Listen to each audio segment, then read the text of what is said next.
नमस्कार. रुची foods bye Priya या माझ्या यूट्यूब चॅनेलवर मी तुमच्या सगळ्या जणींचं स्वागत करते. तर आजपासून ना मी एक नवीन सिरीज सुरू करणार आहे की ज्याच्यामध्ये आपण गप्पा मारणार आहोत वेगवेगळ्या विषयांवरती. तर आजचा विषय आहे सेल्फ केअर किंवा आपली स्वतःची काळजी कशी घ्यायची त्याबद्दल.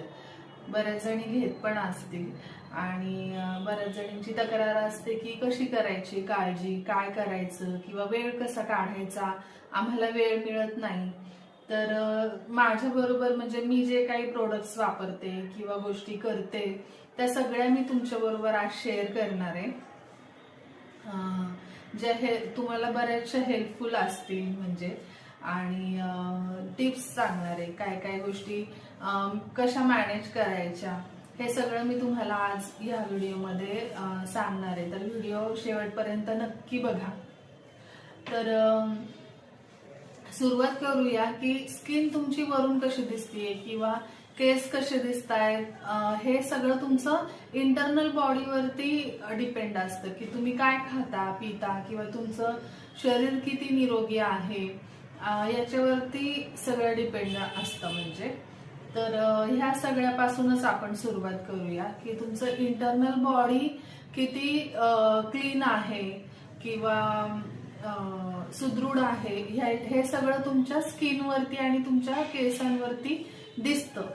तर ह्याच्यासाठी सगळ्यात पहिल्यांदा वरून काही लावण्यापेक्षा किंवा केस किंवा स्किन हे वरून काहीतरी अप्लाय करण्यापेक्षा त्या अगोदर तुम्ही आधी पोटातून गोष्टी घेतल्या पाहिजे. तुमचं पोट साफ असलं पाहिजे, शरीर सुदृढ असलं पाहिजे आणि त्यासाठी आधी तुम्ही काही गोष्टी खायला इनटेक करायला सुरुवात करा आणि मग नंतर वरची जी काय केअर आहे की तुम्ही केसांना वरून काय लावताय, स्किनला काय लावताय, हे त्याचा इफेक्ट मग नंतर नाही येतो. ह्याच्यासाठी ह्या दोन्ही गोष्टींचा बॅलन्स असणं गरजेचं आहे असं मला माझ्या स्वतःच्या अनुभवावरनं वाटतं आणि मी स्वतः त्या गोष्टी करते. तर सगळ्यात पहिल्यांदा तर आता आपण सुरुवात करूयात की केसांपासून. तर केसांसाठी मी काय करते तर माझे केस ऑलरेडी खूप ड्राय आणि वृक्ष आहेत त्याप्रमाणे मी केसांची काळजी घेते. तर तुमचे केस ज्या पॅटर्न प्रमाणे असतील त्या पॅटर्न प्रमाणे तुम्ही मला ज्या काय माहिती आहे त्या टिप्स मी सांगते आणि तुम्ही तशी काळजी घ्या. तर ड्राय केसांसाठी तुम्ही सगळ्यात महत्वाचं आठवड्यातनं 2दा ऑइलिंग केलं पाहिजे. ट्रायकोलॉजिस्ट खरं तर सजेस्ट करतात की ऑइलिंग करू नका म्हणून, पण मला पर्सनली असं वाटतं की आपला स्काल्प खूप ड्राय होतो आणि तेल लावण्याची खरंच खूप गरज असते आणि त्याच्यामुळे तुमची जी काय डेड स्किन वगैरे असते ती निघून जाते. फक्त एवढंच की तुम्ही तेल लावून 2-2 दिवस ठेवू नका किंवा रात्रभर ठेवू नका, त्याच्यामुळे तुमचे केस तुटू शकतात आणि अजून जास्त वाईट परिस्थिती होऊ शकते केसांची. त्याच्यामुळे आठवड्यातनं 2दा तुम्ही तेल लावा केसांना.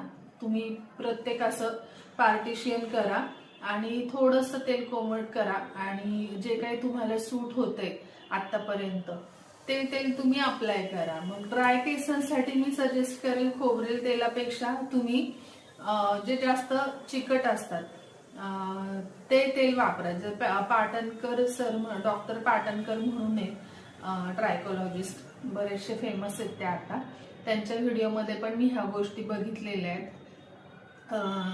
तर त्यांनी पण सजेस्ट केलेलं आहे की जर तुमचे केस ड्राय असतील तर तुम्ही जास्त चिकटपणा असणारे तेल वापरा. मग तीळ तेल येतं, त्याच्या पुढे जाऊन शेंगदाणा तेल येतं, त्याच्या पुढे जाऊन कॅस्ट्रॉल ऑइल येतं.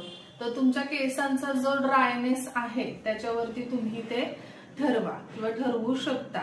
तर मी स्वतः तरी तिळाचं तेल वापरते. म्हणजे तर तुम्ही तेल थोडंसं कोमट करायचंय, प्रत्येक पार्टिशन करून त्या पार्टिशन मध्ये अप्लाय करायचंय, थोडासा मसाज करायचाय आणि नंतर पूर्ण आउटर साइडला तुम्ही पॅराशूट पण लावू शकता किंवा तिळाचं तेल पण, म्हणजे तुम्हाला जे कम्फर्टेबल वाटेल ते तुम्ही लावू शकता. आणि जास्तीत जास्त 1 ते 2 तास तुम्ही तेल ठेवा आणि त्यानंतर तुम्ही हेअर वॉश करा. तर शॅम्पू आणि कंडिशनर तर ह्या 2 गोष्टी खूप गरजेच्या आहेत. म्हणजे मी स्वतः माझ्या ड्राय केसांप्रमाणे कंडिशनर आणि शॅम्पू वापरते. तुम्हाला डॅन्ड्रफ आहे किंवा तुम्ही हेअर कलर वापरता किंवा तुमचे केस अगदी स्मूथ आहेत, त्याप्रमाणे वेगवेगळे शॅम्पू आता मार्केटमध्ये आपल्याला मिळतात.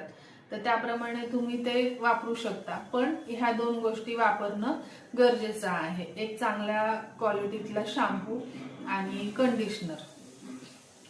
तर मी स्वतः ब्रिलियर म्हणून एक कंपनी आहे, तर ब्रिलियरचं शॅम्पू आणि कंडिशनर मी स्वतः वापरते. तर त्याच्याने माझे केस बऱ्यापैकी मॅनेजेबल होतात. आणि त्यानंतर तिसरी महत्वाची गोष्ट आहे तर Serum, hair serum. Hair serum पण तुम्ही वापरा. मग मॅट्रिक्सचे येतात, ओरिफ्लेमचे येतात, राहुल फाटेंचे येतात. मी राहुल फाटेंचं वापरते हेअर सिरम. तर हेअर वॉश झाल्यानंतर हेअर वॉश आणि हेअर कंडिशनिंग झाल्यानंतर जेव्हा तुमचे टॉवेल ड्राय होतात केस, तर तेव्हा तुम्ही मग हे सिरम म्हणजे अगदी थोडंसं, जेव्हा तुमचे केस ओले पण आहेत आणि थोडेसे ड्राय आहेत अशा ह्याच्यामध्ये तुम्हाला ते सिरम हातावरती घ्यायचे 4-5 ड्रॉप किंवा त्यांनी जी काय क्वांटिटी सांगितलेली आहे, आणि ते रब करून तुम्हाला थ्रू आउट तुमचे केस तुम्हाला ते लावायचं आहे. त्याच्याने एकतर तुमच्या केसांचं प्रोटेक्शन होतं, स्प्लिट एंड्स येत नाही, आणि जे काय बाहेर पोल्युशन वगैरे आहे ज्याच्यामुळे केस खराब होणार आहे तर ते नेक्स्ट वॉश पर्यंत प्रोटेक्ट करतं तुमचे केस. त्याच्यामुळे ह्या 3 गोष्टी तर गरजेच्या आहेत, म्हणजे वरून लावण्यासाठी जे मी करते. तर आता खाण्याचं बघूयात आपण. तर केसांसाठी सगळ्यात जास्त महत्वाचं आहे आवळा, जवस, ह्या गोष्टी तुम्ही जास्त खाल्ल्या पाहिजे. त्याच्यानंतर सुकं खोबरं किंवा ओलं खोबरं, कढीपत्ता, ह्या गोष्टी जास्त गरजेच्या आहेत पोटातून घेण्यासाठी, केसांसाठी. तर आवळा मी पर्सनली तसाच आवळा मी खाऊ शकत नाही, त्याच्यामुळे मी काही तो आवळा खात नाही.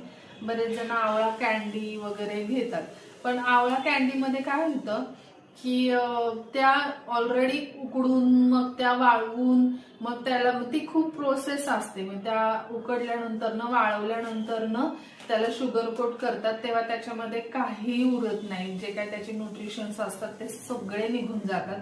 त्याच्यामुळे आवळा कॅन्डी काही खाऊ नका, त्याच्यात काहीच हे नाहीये. खूप जणी आवळा पावडर घेतात. मी स्वतः आवळा ज्यूस घेते. आवळा ज्यूस बैद्यनाथचा येतो, तर तो बऱ्याच गोष्टींसाठी चांगला आहे, तर ते मी तुम्हाला पुढे क्लिअर करते. तर आता सध्या तरी तुम्ही पोटातून नॅचरली ह्या गोष्टींमुळे केस खूप खराब होतात. तर जेव्हा कधी तुम्ही बाहेर जाताय तर केस कव्हर करा. जरी सिरम वगैरे लावले, अप्लाय केले, तरी पण तुम्ही केस आणि चेहरा कव्हर करा. केसांचं तर मी या पद्धतीने काळजी घेते. तर तुम्ही खाणं पण सुरू करा काही गोष्टी, आणि वरून शॅम्पू आणि जे काय मी सांगितलं त्या गोष्टी. तर दुसरं आहे आता दुसरी गोष्ट म्हणजे स्किन केअर.